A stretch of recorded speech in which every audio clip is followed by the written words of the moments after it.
What's going on, everybody? Welcome to another Angle of Pursuit podcast, your fantasy football home over at fakepigskin.com. I'm your host, Kyle Robert. You can follow me on Twitter at NotoriousKRO. You can follow the show on Twitter at FPAOP. And with me tonight, get you set for week number 10, it's Damian Dabrowski. What's up, Damian? I had to stay up till 3 a.m. to do it, Kyle, but I finally got through Stranger Things 2. And so I'm in a good place now. Hashtag spoilers. I've also completed it myself. Quick thoughts. Better season 1 or season 2? Which one did you prefer? Season 1, but that's not a knock against season 2. I just think part of what made season 1 so great is it was kind of our first introduction to kind of this. I mean, I absolutely hate sci-fi. I don't think I've ever watched a sci-fi show before this. So it was great for me because it was the first show of that kind that I kind of got into, and the fact that like so much of it was the appeal of kind of this 80s. A show that literally felt like it took place in the 80s, which isn't really, a decade or something that I have particular interest in. But then once it started, watching it, it was kind of really cool to see that. So I think that obviously because we already had seen that and been exposed to it, it didn't have the same effect in season 2. But I think it was very good. I don't think it was anything. I think True Detective is kind of one of those shows where a lot of people point to season 2 completely falling off relative to the first season. I wouldn't say it's that drastic with Stranger Things 2 here. I definitely still enjoyed it a great deal. Yeah, I think I don't know. I think I'm with you in terms of the first season definitely has that brand new feel and that nostalgia factor that really made me excited. I don't know. I kind of like season 2 better. I like some of the stuff. I love the Ghostbusters stuff.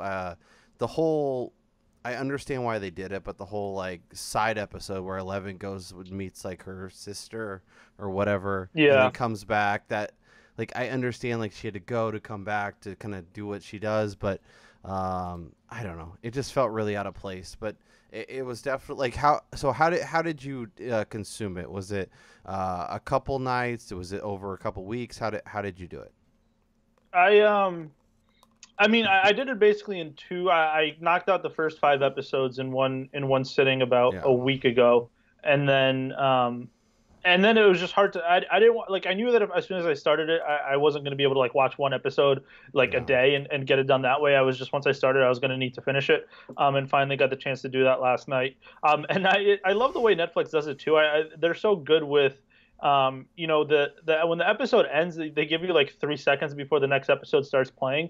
So like you just don't have a chance to basically like change your mind and try to get up and do something else because like, well, shit, I'm already here, so let's make this happen. It's like it's already playing, and then boom, before you know it, you're 4 hours in. Yeah. But I think I honestly I'm not even like, to me the kind of the most enjoyable part of the show that I really found fun really wasn't like anything to do with like the whole demigod thing and upside down and whatnot. It was just like their like interactions at school and like their interactions with each other and almost like their actual like normal aspect of their life. So like I said, I think you mentioned that side episode, if you will. Honestly, if I had to throw out a theory, I think that's a feeler to see if they can make a spinoff to basically follow that weird group of freaks and give them their own show. And see that's kind of my fear if they make a season 3 is that's kind of where they go. And if that's season 3, I'm out. Like that's I'm like I said, I don't have I'm not into that per se, but if that's a separate spinoff and they kind of give a season 3 more similar to the first 2, then I think I'm in. Although it's funny, just finished it, and I still have no idea how really any of that stuff works. I don't know, where they came from, if they're still there. You see the shot like of the upside down still being there at the end, and it's like, well, I don't like. Is the upside down only in Hawkins, or is it like in the entire U.S.? Like, where does it start and begin? It's just, I guess, but at the same time, it's one of those things that maybe you don't even have to really understand it all that well to enjoy it. So I'm okay with that. Yeah, I think it's definitely only in Hawkins. I think it's because of that lab. It got really weird, and they were doing some governmental testing, and but it definitely I definitely enjoyed it a lot. I started on a Friday, watched a bunch on Saturday, and then Halloween Monday I watched basically the rest of it, and really enjoyed it. The end was really good, and they have actually a lot of extra stuff that kind of goes behind the scenes and talks with the directors and stuff that I want to go through, because I was starting to go through it a little bit, and it definitely helps kind of bring everything together and complete the picture. How you feeling about your Brooklyn Nets? It was a good opening week. The whole giving up 145 points a game probably wasn't going to lead to long-term success. So I don't know. They're just it's fun again. I don't. It's kind of again. We don't have a pick, so there's really no incentive to tank. And they're clearly kind of trying to put together a core here, but they're fun to watch, and that's kind of all I can ask for. They at least have a couple of guys between, obviously Russell, but whether it's Hollis Jefferson or Karis LeVert, guys that I think they're not, with the exception of Russell, they're not necessarily going to be like franchise guys, but I think they're guys that can be valuable kind of role players going forward for the next couple of years, and we'll see where it leads. Yeah, I'm really curious to see if they take on like a big contract during the season to kind of free something up or help facilitate a trade to kind of get some more assets. But and then my Sacramento Kings they're just doing the greatest of greats. They're a whopping 2-8. Got their big second win last night. Played really well against Oklahoma City for about 3.5 quarters. So that was nice to see. They came out and it looks like they were gonna get their doors blown off again, and they got it together. So things are trending in the right direction. I think they have some good young pieces that need to kind of figure it out, but we'll see. But we're not here to talk basketball. We're not here to talk Stranger Things. We're here to help get you set for Week 10 of the NFL season, help you get your fantasy team. Damian, we got the playoffs rapidly approaching. I mean, 2, 3, 4 weeks and playoffs go. So now is the time. Like, you have to win these games if you want to make sure you make the playoffs and lock up your seed. Oh, absolutely. It's going to be Week 10 here. I think kind of best case scenario is if you only have 4 teams making the playoffs, you still kind of have 6 weeks here. Or 5 weeks to kind of put it together. But, in deeper leagues, you got more teams. It's really only 3 or 4. So you really can, you really have to make that push. I think, if you're hovering around, 500, maybe a game or 2 under, you pretty much have to win out. I know I'm kind of dealing with that situation in our podcast league here, actually. Mm-hmm. I'm 4-5, but I have like the second or third most points in the league. And it seems like everybody's pretty much 4 or 5. Like, I think if I even it out this week and go to 5-5, I can legitimately be in like second or third place. So kind of a bizarre setup there, but I think you really have to start kind of shortening, kind of condensing your outlook on the remaining weeks here, and realize that it doesn't make sense to stash a guy because you think he has really good matchups in 2 weeks. If you lose the next 2 games and you're going to be eliminated from the playoffs, it's going to be irrelevant what he's doing. So you really got to kind of play for the week at hand, at most maybe 1 week ahead. But you can't start looking towards week 14, 15 right now unless you're sitting pretty atop the standings there. Yeah, I guess it would depend on your team. A quick note on that league. I remember talking about how I was 5-0 on this show, and then I proceeded to lose 3 games in a row. So that was awesome.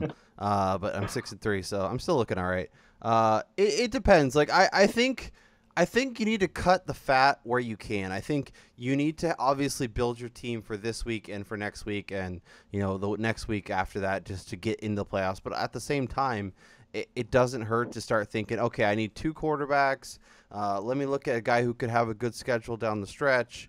I know I have Jared Goff this week. I know I have, we'll talk about some options that I'm great with, and I love my starting lineup. So let me trim the fat on my bench, get some guys that I know are just not going to play for me. I have, I thought Jalen Richard could maybe take over the role in Oakland, or DeAndre Washington, and but they're my RB5, RB6. Like it doesn't make sense to hold them. I'm never going to play them the rest of the way.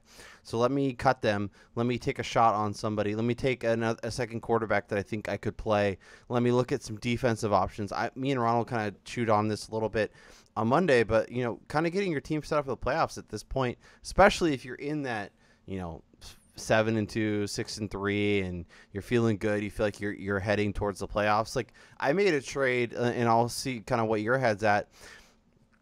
I traded for Mike Evans, and obviously he's going to be suspended this week. He's not playing.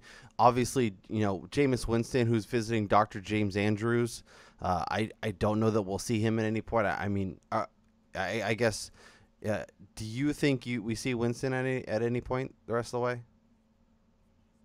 If I had to bet on it, I'd say no. I don't think. I mean, this team's clearly struggling. I can definitely see them, losing their next 2 or 3 games here, and at that point, I don't know what the incentive to bring Jameis back is. Yeah. When that team's going to be 3-10. Yeah. It's just, but at the same time, like I don't think Jameis really wasn't lighting it up to this point where he was somebody you can really get away from, and I really don't think that Ryan Fitzpatrick is going to be much of a downgrade. He's going to take the same shots Jameis did. Yeah. There's going to be plenty of interceptions, but there's going to be plenty of yards, and he has the weapons to get the ball in the end zone there. So I'm really not adjusting my outlook on kind of the rest of that Tampa Bay offense much, regardless of who's under center for them.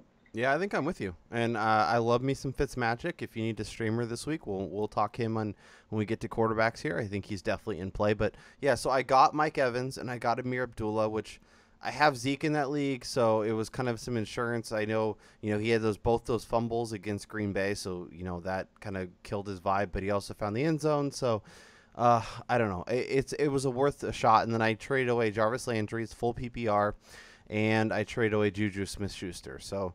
I'm definitely solidifying my team heading into the playoffs. Landry plays for me. Juju, maybe. I know he had a massive week before the bye. I know he's got some nice schedule, but he's also a guy that was getting 3 or 4 targets. He's another guy that we'll get to here in a little bit. But yeah, it was a risk worth taking. So I think you have to examine your team. If you have a guy like Mike Evans who you need to get a win this week, I don't think it's crazy to trade for him. And I think if you're a team that's looking pretty dang good for the playoffs and you look pretty locked up, taking a gamble on a Zeke Elliott, on a Mike Evans, on someone who, a team that's trying to make the playoffs needs a replacement for, if you can give them something better than what's on the waiver wire, a lot of times that'll get it done. So it's worth exploring over the next couple days. Yeah, the Zeke one is that's obviously a tough situation. I don't know, just because until I guess we hear the next ruling, or until we know what's happening with him, I don't think anybody's going to sell him, for 50 cents on the dollar. Because if he does keep playing, he's obviously a top 5 player. So it would be a big gamble to do that. And I can't imagine paying full price for him in a trade right now, knowing that, he can miss the fantasy playoffs altogether. So that's obviously a delicate situation. But, as for the rest of that kind of strategy, like I said, I'm with you. If you can afford it, if you don't need a win this week or next week, you can certainly start looking ahead. What if you have, I know we were talking about him earlier, but what if you have T.Y. Hilton and like Marshawn Lynch? Would you trade them to get Zeke Elliott? I would. No question. Same. Yeah, Lynch. I think I would trade Lynch for pretty much anything at this point. Or Adrian Peterson and T.Y. Hilton. Yeah, no, I think that's a deal you can make, assuming you were able to acquire some wide receiver depth. Like I said, we kind of talked about Hilton's schedule and things like that before the show here, and if you can get somebody to kind of buy into these standalone explosion games he's had as being kind of something that could continue here, then definitely try to move him. But again, it's going to be really tough to pull the trigger on a Zeke trade and then have him get suspended for the rest of the year in 2 weeks. Yeah. Any other players you're looking to try and acquire before the deadline? I know it's coming up quickly. Kareem Hunt is another guy that I think is worth trading for. But is there anybody that comes to mind for you? I think, just start looking at some of these touchdown regression. Guys like Michael Thomas, who, for some reason haven't really gotten into the end zone. again, if we like the offense and there's not really a reason why they're not, putting up points aside from maybe bad luck, then see if maybe their owners kind of, AJ Green. a little bit disappointed in them. Yeah, no, definitely AJ Green. You mentioned Kareem Hunt. I know it's Brock Osweiler, but Demaryius Thomas, he got a touchdown last week. He's due for touchdown regression. Julio's another guy that's due for touchdown regression. Obviously, these are big names, so it might cost you a little bit more, but I think that's a great point. Let's talk about the Packers. So Martellus Bennett was cut, which is pretty mind-boggling. Apparently, he was a failure to report an injury, and they kind of be able to get a clause. They're able to cut him. The Packers are just an absolute train wreck, and Brett Hundley looks miserable, and everyone was all over the Aaron Jones experience, and that went amazingly with him just kind of getting supplanted by Ty Montgomery in the middle of the game, and then what's his face getting the touchdown? Jamal Williams. So it's like and then with Brett Hundley being a mess, now Randall Cobb and Devontae Adams and Jordy Nelson, like at this point, are you just like are you holding any Packers? And if you are you playing any Packers? Jordy is still, I guess Jordy and Adams, they're still okay for me. I mean, they went from being, kind of like low-end wide receiver ones, Jordy maybe a high-end wide receiver one at the start of the year, Adams more of a, mid-range number 2 to basically being kind of fringe number 3 guys. But at the same time, I just think they're going to see the targets, and they're good enough players. I mean, Hundley didn't look good. Obviously, he missed Jordy wide open down the seam there, but it's still a considerable improvement from what we saw, the first week he was in there against the Saints. So I think you just have to hope that, he kind of progresses a little bit each week. And, if they start falling behind because of kind of their ineffectiveness early in games, you'll start seeing kind of softer coverage and easier throws, and that's necessarily not good news for the Packers in terms of pursuing a playoff spot here. But for fantasy, it's just fine. We've seen guys like Blake Bortles and Brock Osweiler, take advantage of garbage time. So if they can do it, anybody can do it. And I can certainly see game situations like that where, we don't get those explosion spots that we did when Aaron Rodgers was under center, but there might still be enough volume where I wouldn't drop either of those two guys. I mean, if I had to drop one of them, I think Cobb would be the first one I would cut. Yeah. Just because of, I don't think he has the same level of consistency. But I try to hold on to him for now and hope that it improves. Yep. But are you playing any of them this week? They're playing the Bears, a Bears defense that is allowing about 15.25 points. This is per my good buddy Scott Fish. 15.75 points per game at home, and they haven't allowed more than 23 points to any team at home. Are you playing any Packers this week? I can see. I mean, I do have Jordy. I actually have Jordy on a lot of teams now that I think about it. But me too. I mean, he did see 7 targets last week against Detroit. And Darius Slay caught 4 for 35. Adams had 10 targets, 7 for 53, and Cobb had 5, caught all 5 of them 58. So, I mean, I don't know. In PPR, it doesn't sting as bad. I think if you can get, like, I'm playing Sterling Shepard over him in one league, and I think if you were fortunate enough to get a couple guys, say like Robert Woods, Robert Woods, exactly that range of receiver, that kind of was kind of in that 35 range, I guess, up until last week or 2 weeks ago, and now between injuries and kind of their recent performance are closer to top 24 guys. I could definitely play those guys over him, but I'm not playing like Thompson from the Bills over Jordy, or like Marquise Goodwin or somebody like that, just hoping that they catch a long pass. What about Robbie Anderson? Yeah, I'd play Anderson. I think what's he have, like 3 touchdowns in his last 4 games or so. Yeah. So definitely there. I think McCown's been playing really well. They have a terrific matchup this week. Yep. So, yeah, I mean, those are the kind of names. So if you're digging lower than that, I think Adams and Jordy make sense. But if you have better options, if you have Sterling Shepard, if you have Marquise Lee, I think we're in agreement. You need to lean there. Let's talk quarterbacks. Ben Roethlisberger, Steelers coming off the bye, going to Indy, facing a Colts defense that will be the Alvontae Davis, Malik Hooker, and Henry Anderson. They're a big D tackle that's now hurt. I guess, what are your expectations for the Steelers offense? Is Ben a guy that we're just trusting down the stretch, even though, I mean, because if you look at his schedule, it's beautiful. Bear with me real quick. I'll pull it up.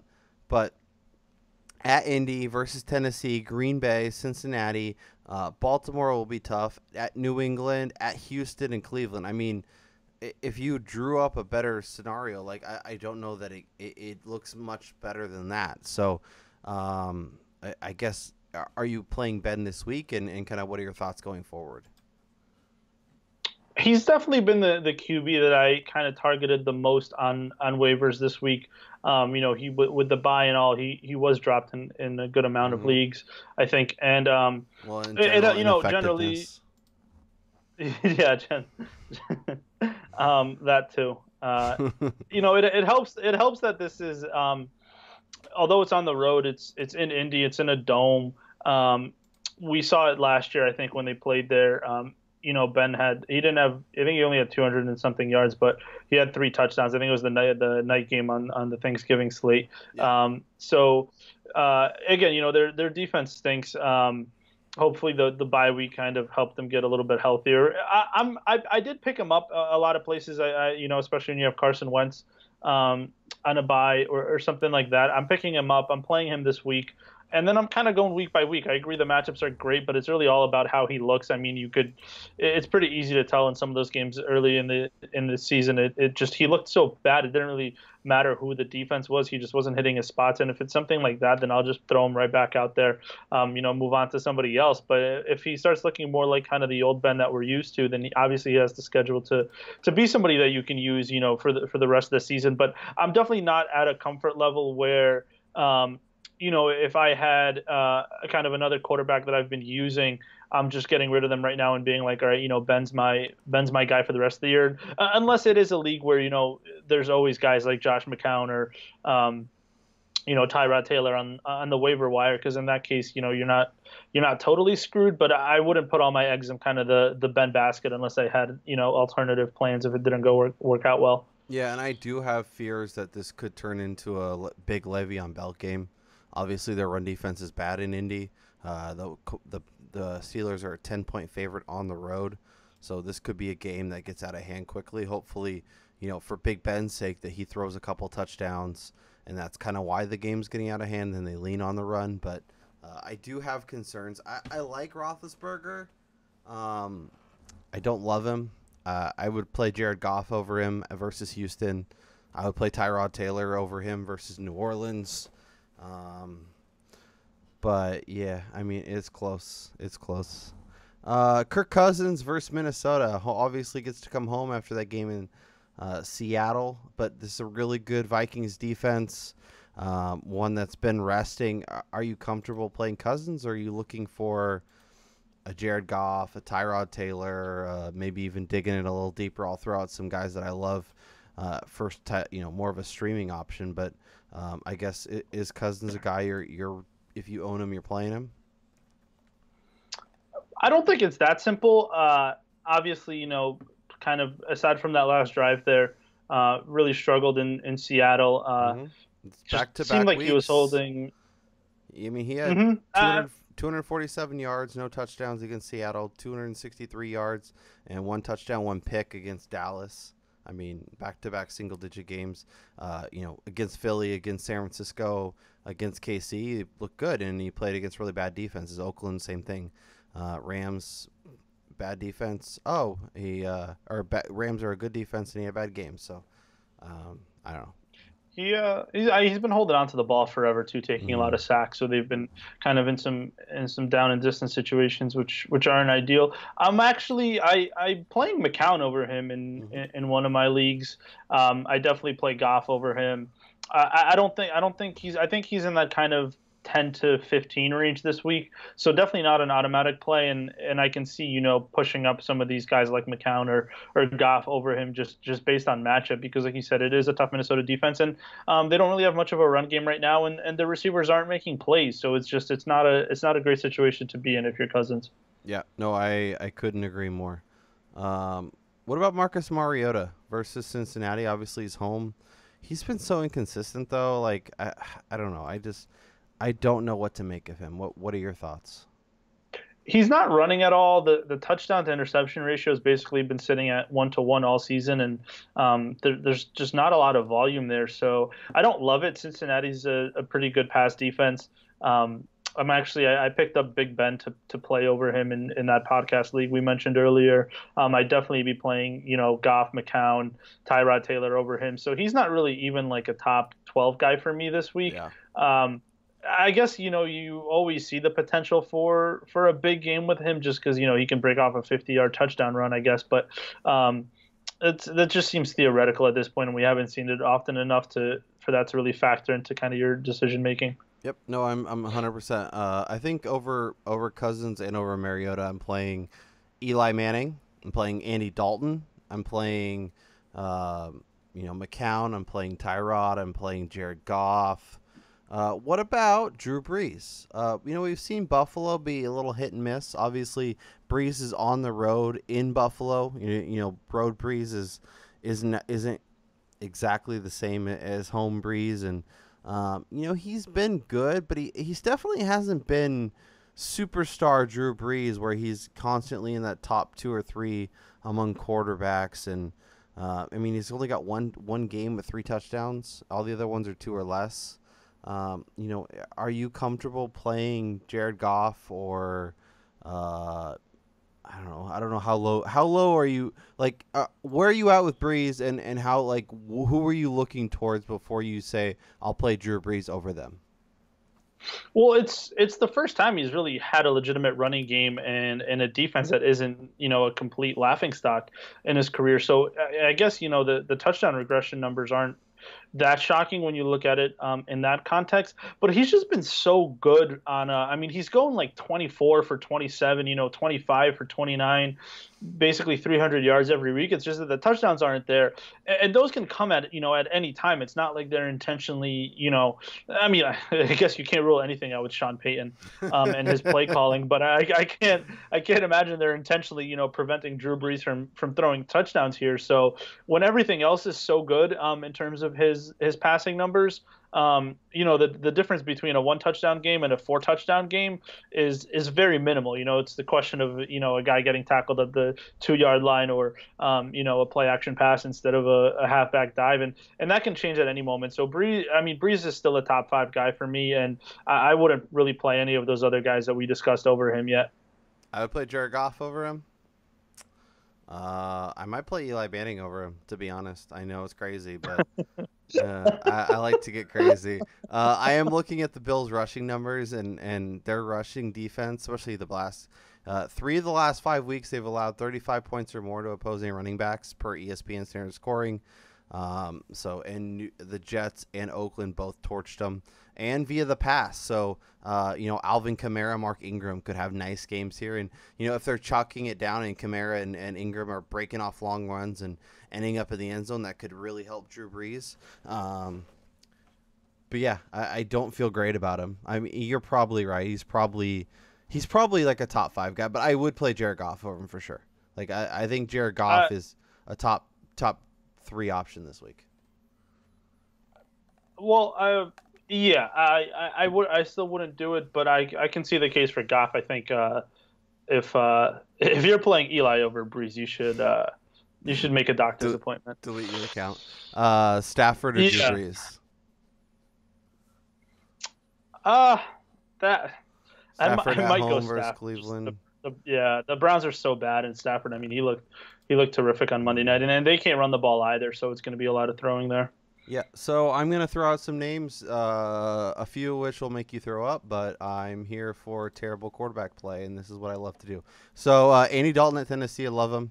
The aforementioned, obviously, obviously Goff and Tyrod are out of streamer class now, so they're not really there. I love Eli this week. I think the Niners are a train wreck, and as bad as they looked a week ago, I think they'll be much better this week. Yeah, no, I'm about to get real gross on you, real gross. You can't get grosser than Eli.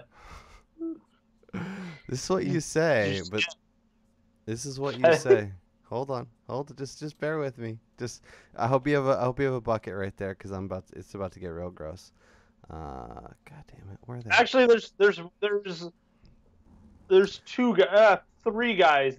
Well, four guys that could be grosser than Eli, but that's it. CJ Beathard, you like him? I like him. Yeah, he's one of them. CJ, I had CJ Beathard I had Beathard and Stanton on my. I had Beathard and Stanton. Oh, you got a second one there. Yeah, I had Beathard and Stanton in my streamer column last week. They both were all right. They're both all right. There's no way in hell I'm playing Drew Stanton. There's no way in hell I'm playing touchdown Tommy Savage. If you are super duper desperate and you are digging deep and you're in a 16-team league, you have Carson Wentz, you have someone on bye, I don't hate playing Brock Osweiler this week. Just take the 0. Take the 0. It's just take the 0. Leave your QB spot empty. It'll be better for the rest of your team. You don't need that guy messing up all your other roster spots, getting everybody all upset. Just take the 0. Hope your other guys have big games and make up for it. That's my advice for you. New England's pass D is the worst. They're allowing the most fantasy points to opposing quarterbacks. This is a game where we expect Tom Brady to play well. Expect the Patriots to put up a ton of points, and Brock's gonna have to throw. And I think that's not a good thing. I'm not saying like an amazing game, but 250-ish yards, 2 or 3 touchdowns, maybe a pick. Like I think that's very much in play. Well, let's stop the rocket ship talk right now. It's just we're wasting time. He's primed for takeoff. He's primed. All right, let's talk running back, since you seem to not enjoy my streamers and dreamers. We got a question from one of our listeners at Zambito24. With all the Zeke talk, like I think you've been pretty clear all season. I want to make sure you're still there. You think he plays the rest of the way, right? I guess we'll know in a week. It's not that I'm coming out and again, I have no idea how this legal process is going to work. I don't understand how it's even gotten to this point. The last judge that ruled on the case is married to the lawyer representing the NFL and CBA negotiations. I don't understand how that's not a conflict of interest. She also, I was reading some of her explanations for her decision making, and that's impressive. It does not seem like. Yeah, she doesn't. It's basically like the NFL said it, so I'm gonna agree with them. Well, it didn't make any sense. She was saying the only somehow the irreputable damage to the NFL if Zeke plays is worse than the damage to Zeke if he gets suspended, because apparently if it turns out that none of this ever happened and it was all made up, then Zeke can just sue for lost salary and get all his money back, which is true from a financial standpoint, but I don't understand you're just omitting the whole fact about the Cowboys being a Super Bowl contender, yeah, and Zeke being in the prime of his career and trying to make it to the Hall of Fame and get record. Running backs so have dumb. Such a short shelf life. They need to have their window. And the other thing is it's funny when things like this happen, even if there's basis on it and there's reason and they did something terrible, obviously they need to be taken through the mud and ridiculed, and everyone needs to give them a hard time, and they need to be known as the garbage they are. But if they didn't do anything, oftentimes people just kind of move on, and they're like a person. They're people don't go back and kind of review that. Oh wait, nothing actually happened, and maybe this guy isn't a terrible human being, and everyone just kind of assumes that they're just. It's not even about that though. I think that's why. It might as well just. There's no point in really getting into this, because the more you look at this, it's irrelevant whether the way that this lawsuit is going. It has nothing to do with a fair trial or whether he actually did something. It's just that basically they agreed to a stupid CBA that lets the NFL do whatever they want. So the fact whether he's guilty or innocent or whether he got a fair trial is irrelevant. And I guess you can't argue with that. I don't understand why it's so hard to find competent lawyers. It seems like everybody else with money is able to put together a pretty good defense system, except for the NFL Players Union. So that's that. But let's keep it moving. All right, let's talk. So, are you dropping Alfred Morris in a PPR league for Amir Abdullah? If I have to play one of them this week, then yes. But if they're on my bench, I'm keeping Morris.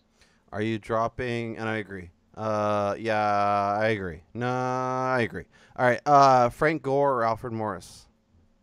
Same situation. I don't. I'm not. I don't think I'm looking at these names here. We'll talk about it. Unless I'm playing the guy this week, I'm not dropping. Morris in a bench spot to basically put any of these guys on my bench. So for upside, you think Morris is worth more potentially than Damian Williams, Latavius Murray, Devontae Booker, Tariq Cohen, Frank Gore, and Amir Abdullah? I do. So I think if you need one to play this week, I think Amir Abdullah is probably the answer.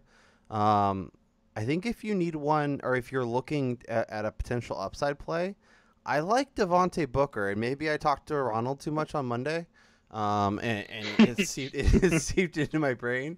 But this is a guy that keeps getting more work. It keeps getting kind of spread out, so we might be waiting and nothing ever actually happens. But I'm kind of under the impression that Zeke just plays the rest of the way, and holding Alfred Morris is kind of a waste. So I say if you need a guy this week, Amir Abdullah.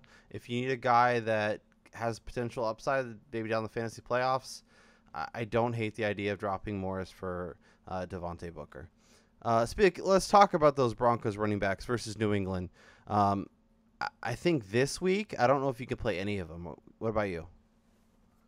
Yeah, they're all going to see touches, both in the run game and as pass catchers. So I don't. Again, we've seen Booker get a touchdown from in close. We've seen Charles get some red zone usage. So I don't see how you can feel great about any of them.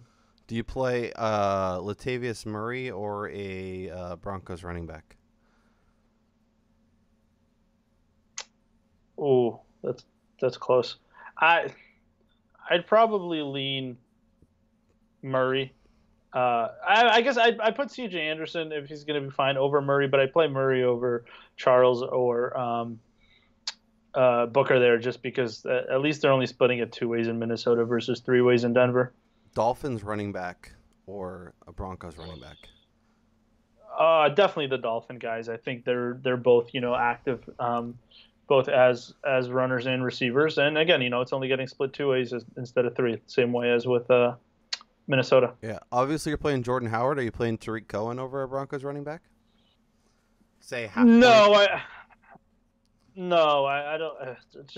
He's too much of a gadget player at this point, and that offense doesn't move the ball. What about Marlon Mack or Jamal Charles and Devontae Booker? I'd probably lean Mack over the Denver guys. Again, it's 2 instead of 3, and I think if that turns into a blowout, I think we've seen his snap count rise, and he does kind of have the big playability. Would you own Marlon Mack over Alfred Morris in a PPR league? Like, do you think there's more upside there? Yeah,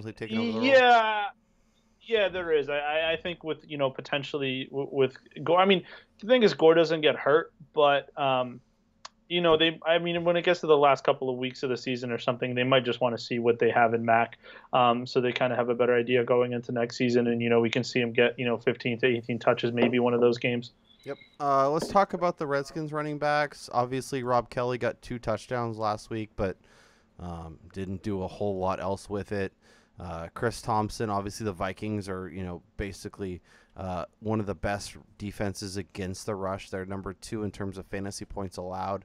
Are you comfortable? Are you playing any Washington RB this week? Definitely Thompson in PPR, but that's about it. I mean, Kelly's tough just because without the touchdowns, he's giving you nothing. So, would probably try to avoid him.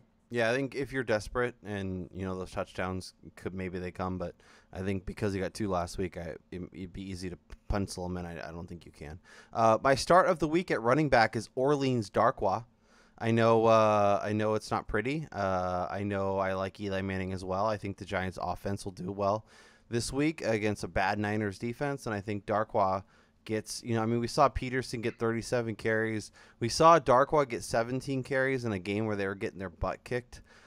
So on the road, I could see him 20 carries, maybe 80 or so yards, and finds the end zone. I like Darkwa a lot this week. Yeah, I think he's been a little underrated in terms of the workload he's gotten the past couple of weeks, even in games that, like you said, they've gotten blown out in. So I'm definitely in on Darkwa. I'm not going near Manning, but I'll kind of compromise with you and give you the ground game there. I appreciate that. I mean, we like Darkwa, we like Evan Ingram, we like Sterling Shepard. So I don't know. I think you'll I understand you don't want to play Eli over Drew Brees or someone like that, but I think he's definitely on the radar as a streamer. What about the Jets running backs? Obviously, we saw Forte get 2 touchdowns against the Bills. We've seen Powell have success. The Bucs defense is bad against the run, allowing 26.8 fantasy points per game, 3rd in the NFL at this point. Are you comfortable starting both Jets running backs? Yeah, I think they're both in the flex conversation. We'll see both of them kind of catch some passes, which helps. And Powell obviously still kind of has the big playability at this point in his career that Forte doesn't.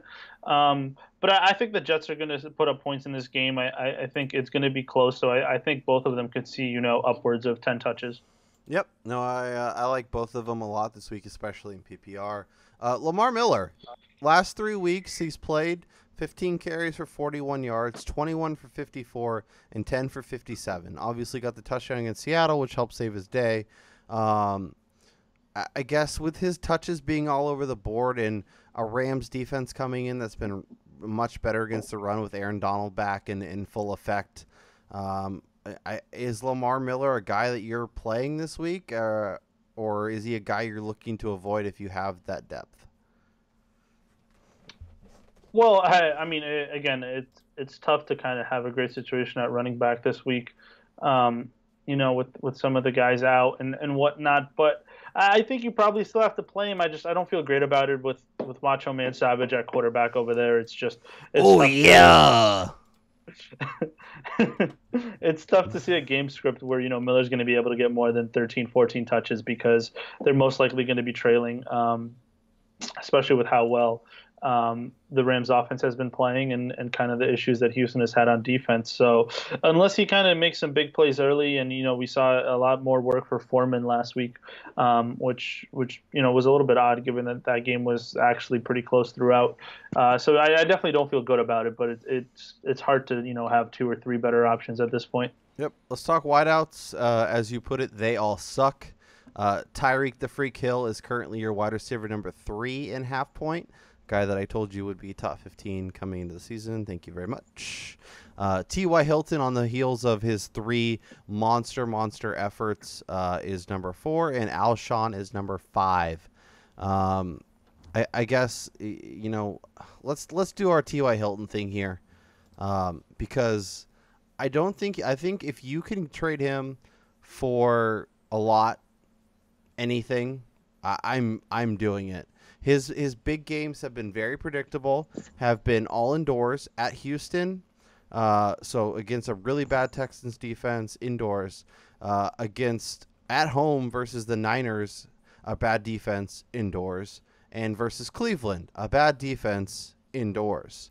Outside of that, he's been single digits everywhere. 2 for 15, 2 for 27, 1 for 19, 3 for 30. He's not even helping you in PPR. Has Pittsburgh this week, not playing him.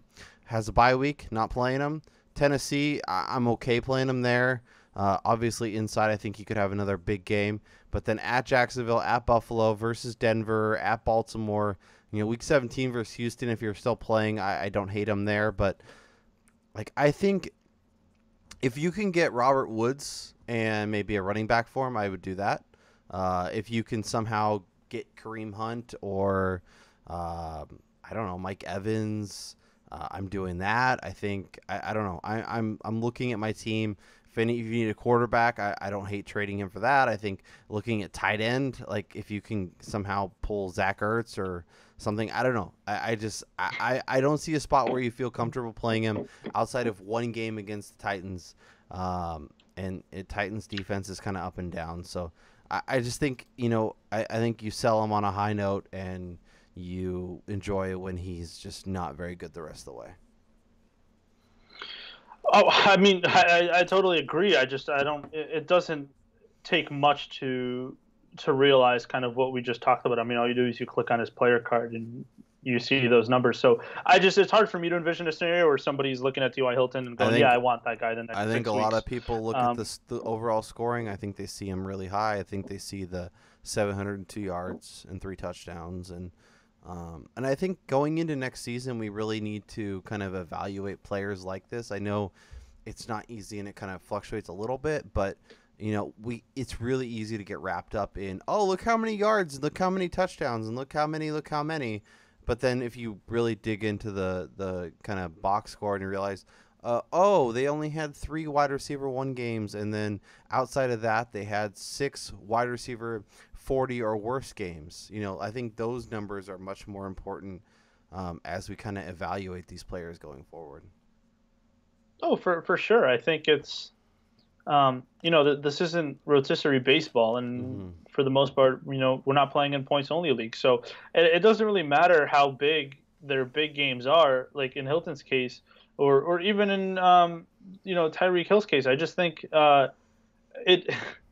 if you're having those guys, again, if we were just looking at, I don't know, to kind of make a hypothetical, if you were only allowed to start one player each week, if that was your fantasy team, and you started Tyreek Hill every week, or you started T.Y. Hilton every week, I mean, you'd probably be like 3-6. Yeah. So it doesn't matter that those 3 games that you won by 75 points. Because, I guess maybe if it's a tiebreaker or something like that, it helps to kind of build those points. But at the same time, the points you're gaining on those big games, you're losing when they're putting up 5 or 6 points all the other weeks. So, Again, it's kind of why you always want to lean towards, it's tough to see those guys at the receiver position this year. It's obviously, we've talked about it before, but kind of Eric Decker was kind of the epitome of that. I think Chris Hogan was that for a while at the beginning of this year. Michael Crabtree has been like that in the past. Obviously at tight end, it's kind of Zach Ertz. The guy puts up 15 points every week, but there's just not a lot of those guys. So, I'd always take the more consistent players than the boomer bust guys and just try to piece it together that way. But again, it depends on your league. I don't play in any leagues where people are gullible enough to look at T.Y. Hilton and only look at his total points this year. But if you do, then by all means, see what you can get for him. Yep, it's worth floating out, but you need to do it now because Pittsburgh is going to be a wake-up call, and then it gets ugly from there. We got another question from Big Laugh the Greek on Twitter, at FPAOP, at Notorious KRO, at D_bro1389. Hit us up if you have questions, if you have start sit, if you have whatever, let us know. We're always around to help. We will do our best to give you our best educated guess. We're not always gonna be right, but at least we'll have reasons and thoughts, and we'll try and help you out to our best of our ability. You need to start one of these wide receivers this week, Damian. Tell me who you are starting: Jordy Nelson, Will Fuller, or Corey Davis? It's still Jordy for me. I don't feel great about it, but I think, he should still get me 5 or 6 points, which isn't a lot, but I mean, I'm not touching Fuller with Savage back there. That's just a disaster waiting to happen. And I mean, Corey Davis has the potential, but he's had one game this year, where we've seen him put it together. Only 2 catches last week. Yep. He's a great stash guy if you have room on your bench, because maybe by week 14, by week 15, he's a top 15, top 20 wide receiver. But for right now, it wouldn't shock me if he sees 3 targets in this game. Whereas with Jordy, I at least expect to see 7 or 8 targets, even if they're not high quality ones. So Corey Davis is my answer, and it was pretty easy for me to answer on Twitter. Corey Davis played 78% of the snaps a week ago, a number that was much higher than Mike Mularkey expected. So he's looked great in practice. He saw 21% of the targets. I expect a much better performance this week. I expect a much better performance down the stretch. And if you read my waiver wire column, he was one of the featured guys. So if he is still floating around on your waiver wire, absolutely add him. Even if you're not going to play him, I think there's nice opportunity. But in this scenario, I am very, very happy to play Corey Davis. And I think Corey Davis can outscore Jordy Nelson and Will Fuller combined. Bold. Let's play a little trust him. Juju Smith-Schuster. Do you trust him this week? I do, just because it's Indy, but it's really just a case of how this whole Martavius thing plays out. I mean, if it was just like, he got punished for a week and now he's going to go back to seeing 5 or 6 targets, then it's going to be tough to stay excited about Juju. But if Bryant basically gets phased out and just turns into a souped up, Darius Hayward-Bay the rest of the year, then yeah, it's definitely time to get excited about Schuster, seeing hopefully 6-7 targets on a regular basis. Yeah. I like him. I don't love him. I think like 4 to 5 targets on a weekly basis, which he has the ability to take it to the house and make big plays and do lots of stuff. But, look at his whole schedule and not just last week or I guess 2 weeks ago, for kind of his potential or upside this week. Deshaun Jackson, do you trust him with Fitzmagic under center? Not any more so than I did with Jameis. I think the nice thing is that he's been less boom or bust than in years past. So from a floor perspective, it's been a little bit easier to play him because the bad games haven't been quite that bad. But there's also really haven't been any booms. So yeah. I think, you look at him as kind of a 4 for 45 guy, where in the past it was, 2 for 20 or 3 for, 140. So it's just I'm not changing my outlook on Jackson, but I think with Evans out this week that you could see a little bit of a bump there, and hopefully they can connect on a deep shot. Yeah, and I mentioned this on the pod with Ronald, but Adam Humphries, if you're looking deep, saw a lot of targets from Jameis or from Fitzpatrick over his 41 attempts. He was basically the third option behind Evans and the running backs, so he gets a lot of work. I think Humphries is a nice play. In deep leagues, Chris Godwin will be the starter on the outside replacing Evans, so I think that's another name to look at. I added him in a 16-team league, and I'm probably going to play him this week. I think there's a good opportunity to get some fantasy points. I want to talk about Marvin Jones really quick, and then we'll throw out a couple more names. We'll hit tight end, and we'll get out of here. Back 3 weeks in a row, double-digit targets, 14, 11, 11. 3 weeks in a row, basically 100 yards and a touchdown or both. So 6 for 96 and a touchdown, 6 for 128, no touchdowns, and then 7 for 107 and 2 touchdowns. Cleveland, Chicago, Minnesota. I mean, Minnesota and Chicago aren't ideal, but kind of this week and going forward, are you rolling out Marvin Jones? He's actually more of a sell high for me, and I mean, like I said, we can't argue the fact that he's been terrific these past 3 weeks, but it's just it's so similar to what we saw at the start of last week or the start of last year, excuse me, where 100%.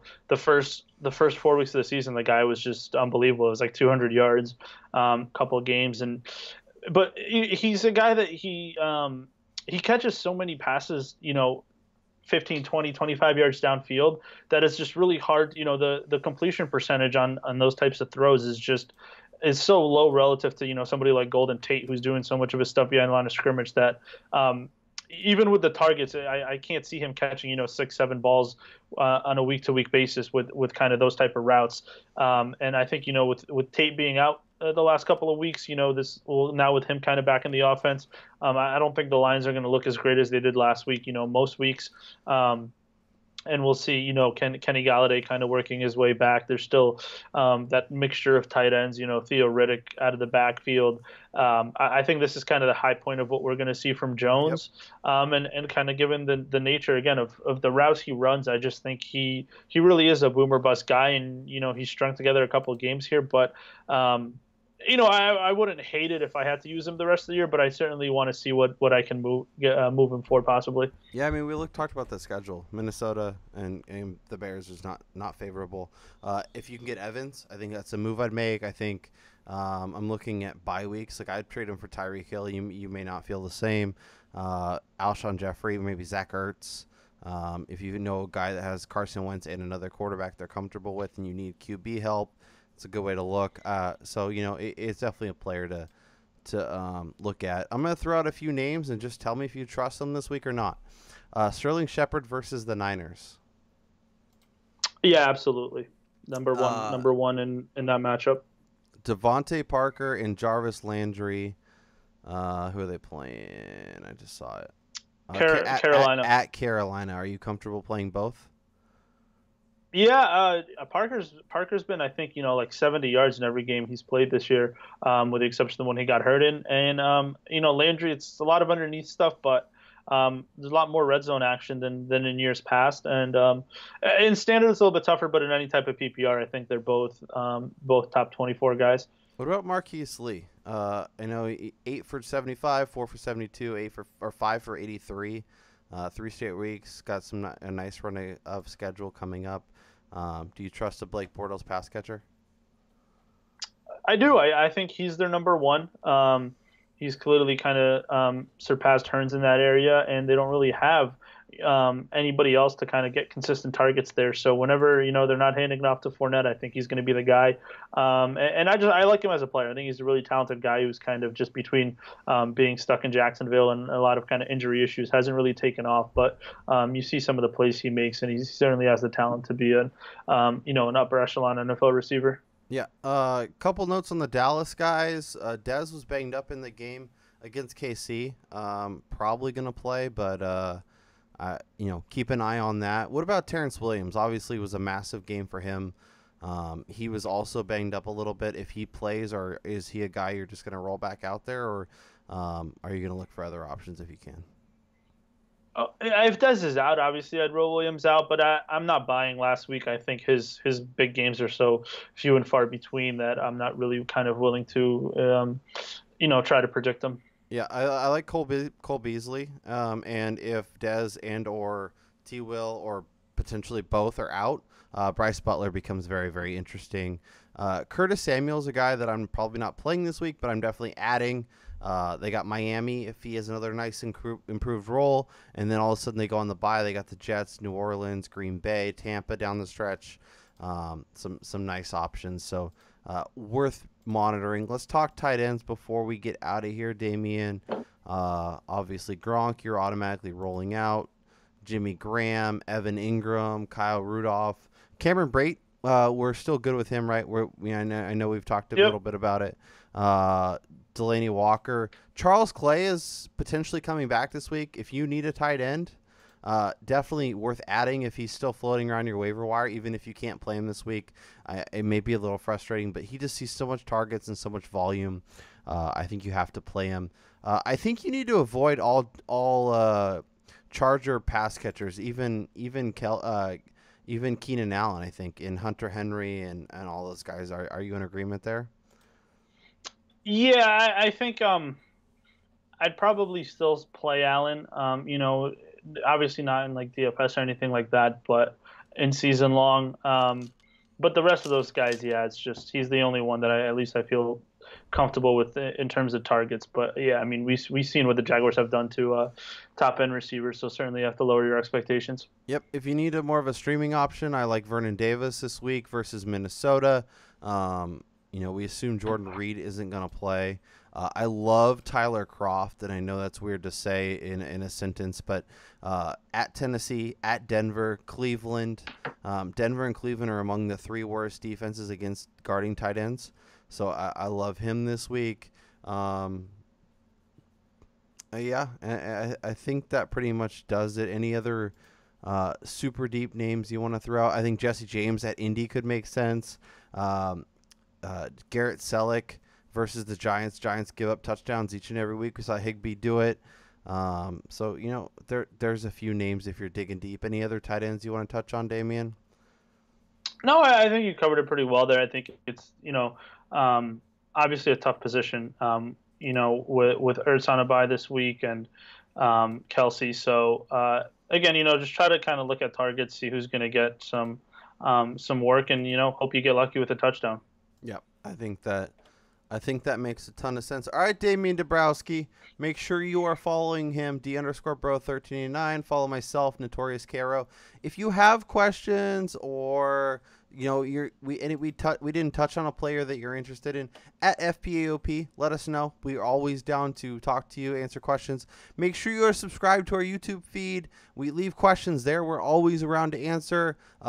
Make sure you are subscribed to our iTunes feed. Make sure you're rating and reviewing the show. It really does do a lot for us, and I know a lot of you have probably pushed end of the pod now because we're just rambling about random stuff, but please do it. It really does a lot for us. But we will be back next week talking all kinds of Week 10 recaps on Monday, getting you set for Week 11.